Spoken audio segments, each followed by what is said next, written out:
Assalamualaikum warahmatullahi wabarakatuh. Baiklah, saya akan mempresentasikan tugas saya, rekayasa sistem informasi. Perancangan sistem informasi, pengelolaan data, penjualan rumah komersil Green Center Park berbasis website. Adapun saya, Cezi Intansari dengan NPM 2021210088P. Yang akan saya bahas di sini adalah satu tujuan, dua manfaat, ketiga rumusan masalah, empat gambaran umum, lima analisis kebutuhan, dan terakhir kesimpulan. Baiklah, saya akan mulai dari tujuan. Tujuan yang dapat dikerjakan dari kerja praktek yang saya lakukan di PT Bangun Cipta Anugrah Abadi yaitu merancang sistem informasi pengelolaan data penjualan rumah komersil Green Center Park berbasis website. Adapun kedua manfaatnya yaitu dirancang untuk pengelolaan data penjualan rumah komersil Green Center Park berbasis website serta memvisualisasi spesifikasi unit produk perusahaan untuk meningkatkan hasil kinerja target pencapaian dengan parameter yang telah ditentukan oleh perusahaan. Adapun hasil target tersebut yaitu penjualan unit rumah yang diukur dari aktivitas dari booking unit. Yang ketiga, yaitu rumusan masalah. Bagaimana merancang sistem informasi pengelolaan data penjualan perumahan Green Center Park berbasis website. Kedua, bagaimana agar staf admin dapat mengelola data penjualan, pembuatan laporan penjualan secara efektif dan efisien. Lalu dilanjutkan dengan gambaran umum. Gambaran umum PT Bangun Cipta Anugrah Abadi tidak dapat dilepaskan dari Peraturan Menteri Pekerjaan Umum dan Perumahan Rakyat Nomor 20/PRT/M 2017 tentang penyediaan rumah khusus. Penyediaan rumah khusus adalah pembangunan rumah khusus yang terbentuk rumah tinggal, rumah deret dengan tipologi berupa tapak atau rumah panggung serta prasarana, sarana, dan utilitas umum. Perumahan dan pemukiman faktor penting dalam meningkatkan sumber daya manusia. Maka PT Bangun Cipta Anugrah Abadi menyediakan perumahan komersial agar dapat mendorong pembangunan perumahan untuk menjaga kelangsungan kualitas hidup masyarakat menengah hingga ke atas. Penyediaan perumahan dan pemukiman ini diperuntukkan untuk masyarakat yang berpenghasilan middle to up. Next, analisis. Analisis di sini digambarkan pada flowchart pemasaran, yaitu dimulai dari marketing.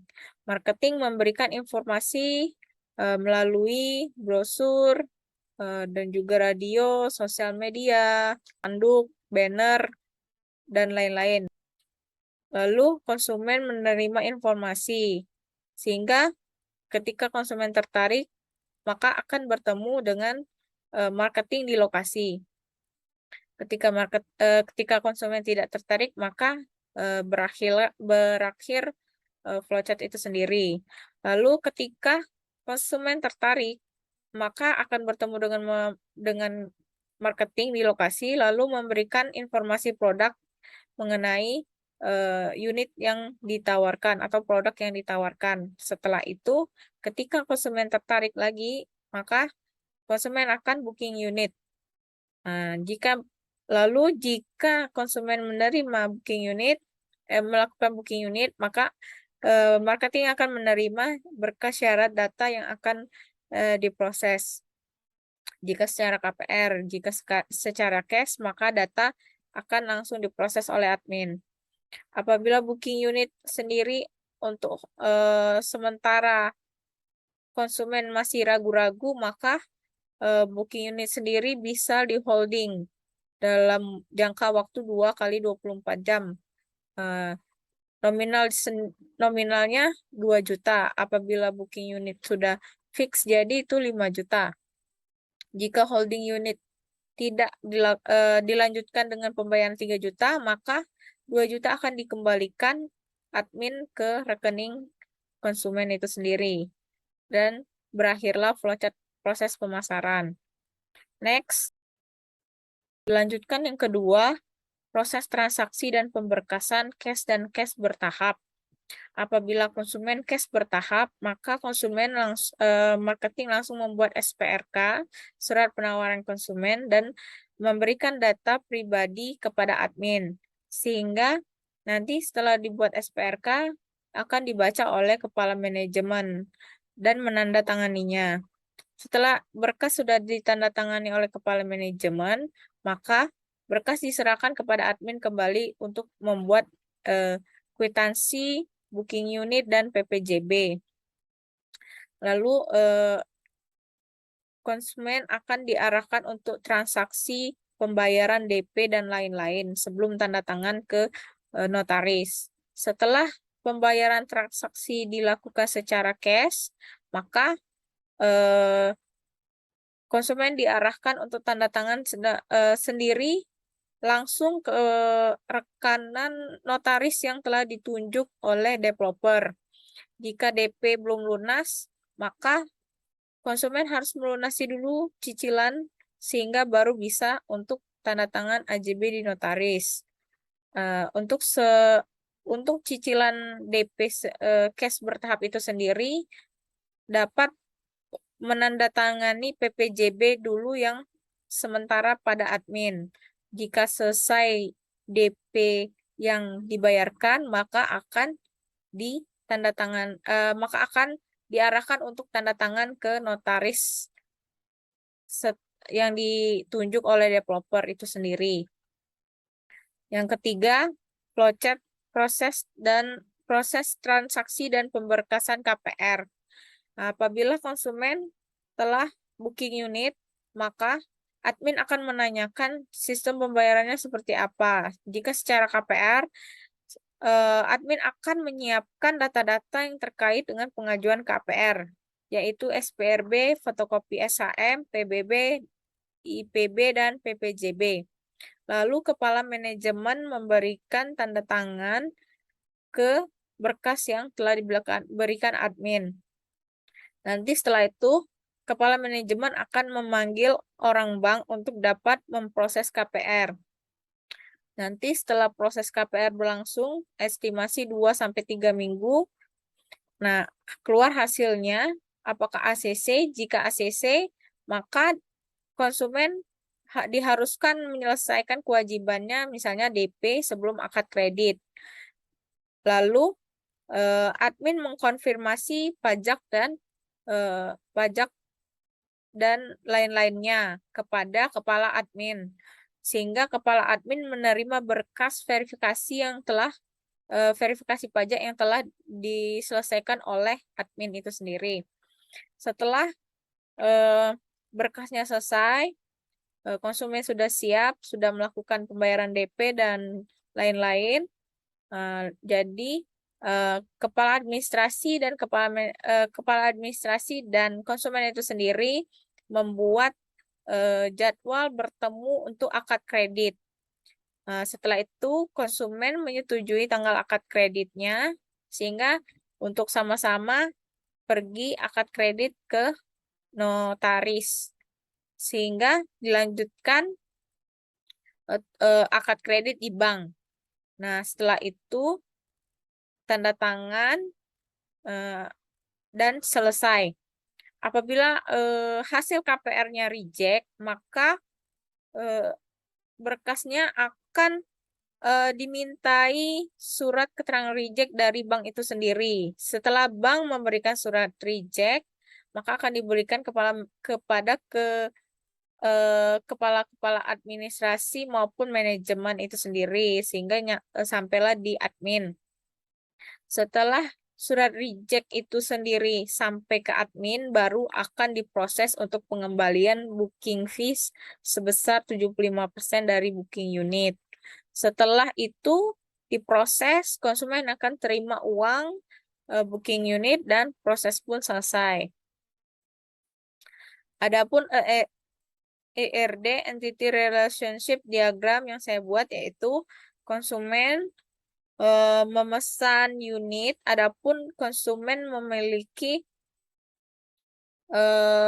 nomor KTP, alamat, dan nama, sehingga dia memesan unit yang tertera, yaitu tergabung, yaitu nomor KTP, ID cluster, nama cluster, nomor unit.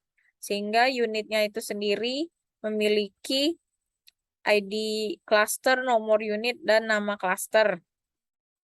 Jadi konsumen melakukan booking unit, konsumen terkait dengan booking unit, yaitu tanggal booking, ID cluster, nomor KTP, nomor unit, dan nama cluster. Untuk booking unit sendiri meliputi tanggal booking, nomor KTP, nama, ID cluster, nama cluster, nomor unit, dan cara bayar. Untuk garis bawah pada terkait nomor KTP seperti ini primary-nya. Nah, dilanjutkan dengan booking unit. Booking unit sendiri sudah terdiri dari tanggal booking, tadi nomor KTP, nama, ID cluster, nama cluster, nomor unit, dan cara bayar. Lalu,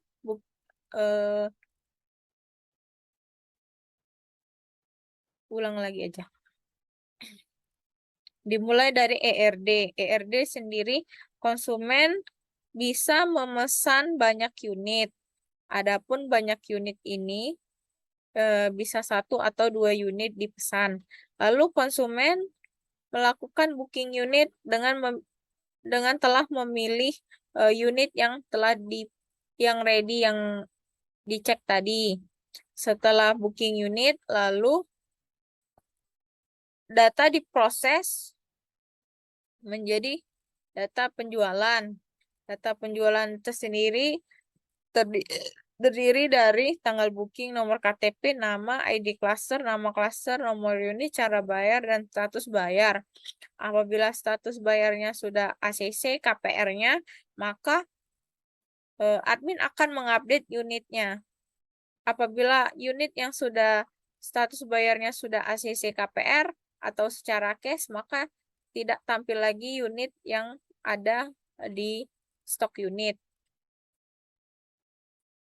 Jadi dari banyak penjualan bisa mengupdate 1 unit. Adapun diagram konteks yang saya buat, yaitu admin dapat mengelola penjualan, booking unit, data konsumen, stok unit, dan login. Kepala manajemen dapat login dan melakukan proses pembuatan laporan penjualan pada sistem. Untuk konsumen bisa login dan melakukan proses booking unit, sehingga tampil booking unit yang telah dilakukannya. Untuk kepala administrasi bisa melakukan login pada sistem, membuat laporan penjualan, membuat laporan stok unit, dan membuat laporan booking unit. Next, diagram 0. Diagram 0 ini sendiri menjelaskan tentang rincian dari penggunaan sistem yang ada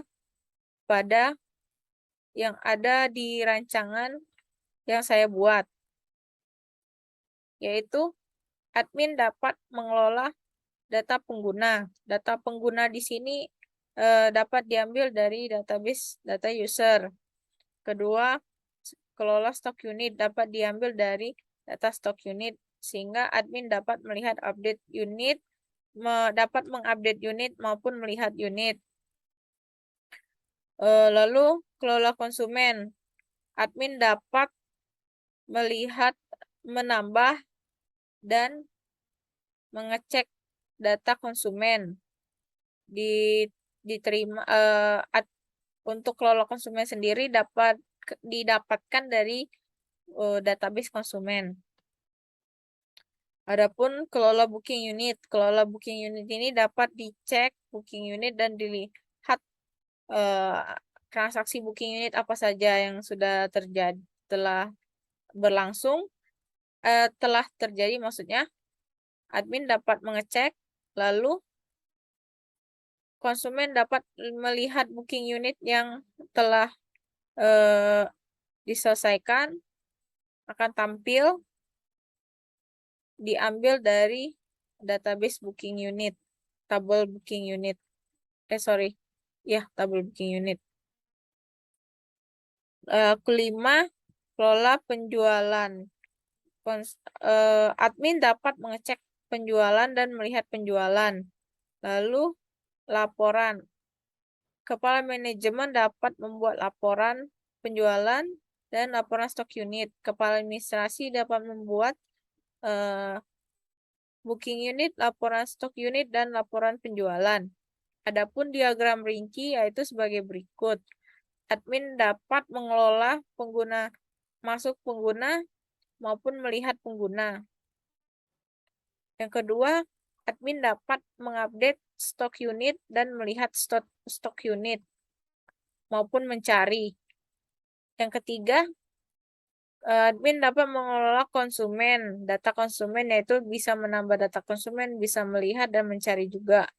Yang keempat, kelola booking unit. Admin dapat melihat booking unit, mengecek booking unit, mencari data booking unit, sehingga juga konsumen di sini dapat juga melihat booking unit yang telah dilakukannya. Yang kelima terakhir, admin dapat melihat transaksi penjualan dan mengecek penjualan yang telah terjadi dalam 1 bulan penuh. Yang terakhir itu diagram rinci 6.0. Adapun diagram rinci yang terakhir ini adalah 1. Laporan booking unit. Laporan booking unit ini dapat dikelola oleh kepala administrasi. Yang kedua, laporan penjualan dapat dikelola oleh kepala manajemen. Dan kepala manajemen dapat melihat juga laporan stok unit. Laporan stok unit sendiri, administrasi juga dapat melihat laporan penjualan, sehingga juga dapat melihat laporan stok unit. Baiklah, kesimpulan pada rancangan sistem informasi pengelolaan data penjualan rumah komersil Green Center Park dapat memberikan informasi produk penjualan pada PT Bangun Cipta Anugrah Abadi dan visual yang dirancang agar dapat konsumen melakukan aktivitas booking unit. Kedua, visualisasi informasi PT Bangun Cipta Anugrah Abadi diperoleh dari pengelolaan data penjualan guna menghasilkan informasi dan penilaian target pencapaian yang ditampilkan pada dashboard. 3. Dengan rancangan sistem informasi pengelolaan data penjualan rumah komersil Green Center Park berbasis website dirancang untuk memudahkan akses aktor dalam menjalankan manajemen perusahaan serta memonitor pencapaian target penjualan. Sekian dari saya. Atas perhatiannya saya ucapkan terima kasih. Wassalamualaikum warahmatullahi wabarakatuh.